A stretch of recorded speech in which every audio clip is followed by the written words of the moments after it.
In this video, I want to touch upon one of the more popular theories in Game of Thrones. This video is not only for Tyrion being a Targaryen, but also let's talk about Cersei and Jaime as well. Let's take a deeper look at these theories and see if they hold any water.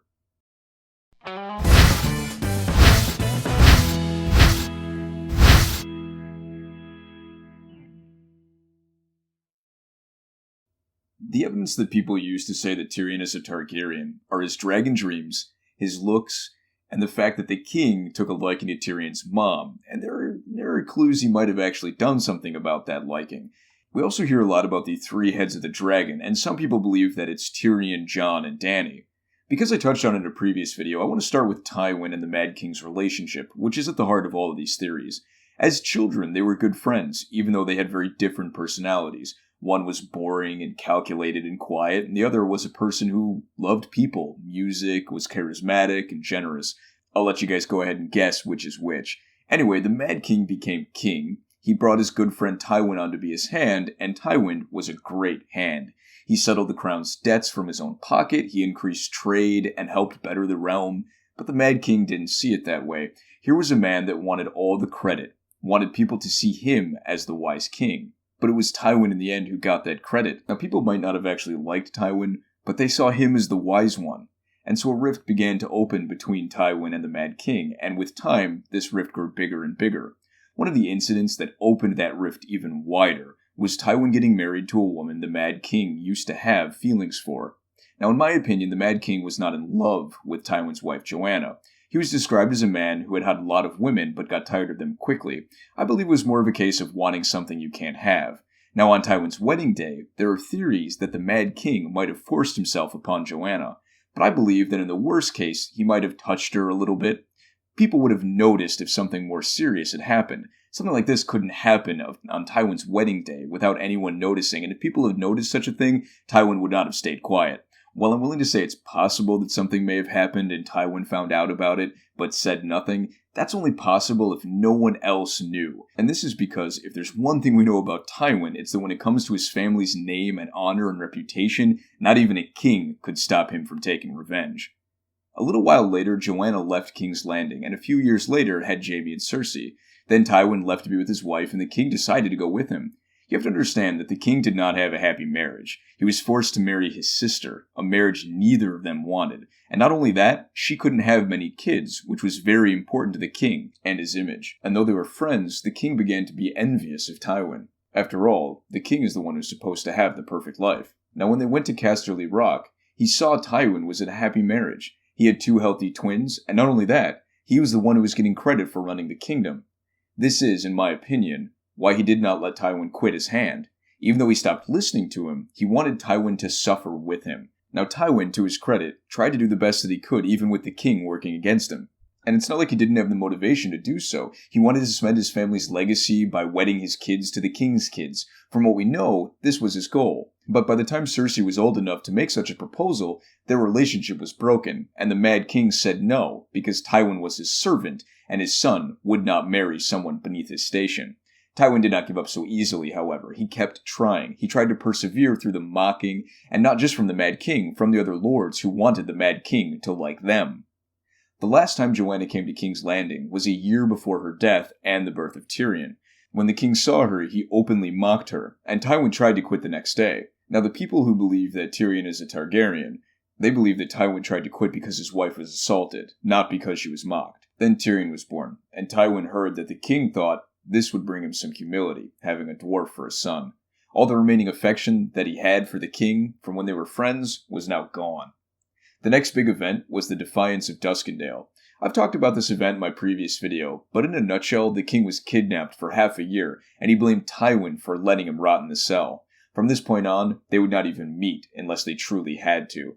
He married Rhaegar to Elia Martell, shattering the idea of him marrying Cersei. And then as a final act, he anointed Jaime to the king's guard, robbing Tywin of his heir. Then he finally let Tywin quit as hand, and we all know how the relationship ended with the sack of King's Landing. Now, in my opinion, people who support the Tyrion or Jaime and Cersei as a Targaryen read the relationship wrong. There are 2 ways this could go. Either Tywin knew, or he didn't.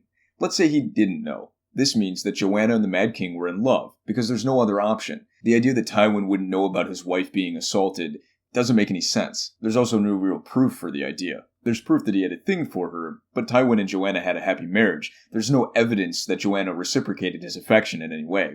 You might say that they kept it in secret because of Tywin, and I say, why? If she wanted to marry the king, I doubt that her father would have said no, and let's pretend for a moment that they were sleeping together. If that's the case, then why did he have all the resentment for Tywin if he was sleeping with his wife on the side? You'd think this would have given him endless enjoyment, and like I said before, the king was never a one-woman guy. He grew tired of any woman he slept with, and I think that the whole thing with Joanna was just because he hated Tywin. And again, there is zero evidence for this. Now let's say for a second that the Mad King is the father of some of the Lannister children, and that Tywin did know. This eliminates Cersei and Jaime immediately. He treated them like his children. And do you think someone like Tywin would not care about letting children who are not his own be his successors? And if they were the Mad King's kids, he would not be jealous of Tywin. This just doesn't add up. This leaves Tyrion. Now, I won't cancel this theory at face value. It does have some evidence. If we think Tywin knew and we're talking about Tyrion only, then we have all the times Tywin said this. Men's laws give you the right to bear my name and display my colours, since I cannot prove that you are not mine.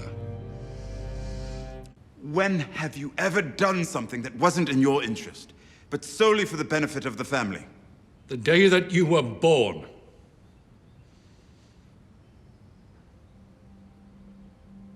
I wanted to carry you into the sea and let the waves wash you away. Instead, I let you live. And I brought you up as my son. You're no son of mine. I am your son. We also have his looks. They're not 100% Lannister features, but in my opinion, it's not really true as well. First, I don't believe Tywin would have done nothing and would have just kept serving his hand of the king. There was no shift in personality after Joanna was supposed to have been assaulted. No retribution. Nothing. And it was said that Tywin lost affection for the Mad King after he heard that the Mad King mocked him. This was after Tyrion was born. So was the Mad King forcing himself on his wife not enough? The story just doesn't fit. In my opinion, this is a case of people reading the clues wrong. All the evidence they used to prove the theory, it's not about Tyrion, Jaime, or Cersei really. It's about Tywin and Aerys. It explains why their relationship fell apart. This is the story that was being told, not some explanation of why the Lannister kids aren't actually Lannisters. The reason Tywin hates Tyrion is because he blames him for killing his one true love, and not only that, he perceives him as weak and ugly and drunk and a things he doesn't want associated with the Lannister name. The show and the books explain this very well. Why? You ask that? You who killed your mother to come into the world? You are an ill-made, spiteful little creature, full of envy, lust, and low cunning. But neither gods nor men will ever compel me to let you turn Casterly Rock into your whorehouse. How he sees Tyrion as someone who hurts the reputation of his family, how he blames him for killing his wife. Another thing that I believe is important is that when Jaime was captured by Robb, I think there might have been an attempt by Tywin to accept Tyrion, because he thought that Jaime was going to die. He gave him his power, his hand, and was the nicest I've ever seen him act. But after Jaime was saved and he saw that Tyrion was still bedding prostitutes, something he hated because his own father did so and he perceived this as a fatal flaw, and in his mind it might have been the nail in the coffin to show him that Tyrion is what he thought he was all along. And like I said with Jaime, if Tyrion wasn't his kid, then Tywin wouldn't have even tried. So why does he look a bit different? It's a way to show that he is different. In the books, he's weird and ugly looking, and the fact that the show didn't see fit to keep his eye color and hair color the same as the books, when George R.R. Martin, glory be to his name, was a lot more active in the show, shows that it really doesn't matter that much. One final point, and this is the most important one, the whole point of Tyrion is that he is a Lannister. He is his father's son. If you rob him of that and make him a Targaryen, this makes the story somehow less. The world George R.R. Martin, glory be his name, built is not a world like other fantasy or TV shows. Just because it is a pretty ending for Tyrion doesn't make it better. It cheapens the journey up to this point. The fact that he could have been the one to lead his family to glory, like when we saw him as Hand of the King, but his father only cared for the family legacy, and helped ruin it by not accepting Tyrion. Oh, and by the way, we already had a secret Targaryen that had a huge build-up to it. Why do the same thing again, with very little build-up? This also cheapens Jon's revelation. It will be bad storytelling. Tyrion is a Lannister. That's the beauty of his character. Well, like I said, Tyrion might be a Targaryen, though I think it's very unlikely. The only thing that really gives some credence to the idea is that 3 heads of the dragon. Jaime and Cersei, there's no chance. And Jon was the only secret Targaryen. George R.R. Martin, glad his name, won't make the same reveal twice. If there are other theories you guys want me to check out, tweet me at @WatchersPod or comment below. I try my best checking as many comments as I can. Hope you guys enjoyed the video and have a nice day.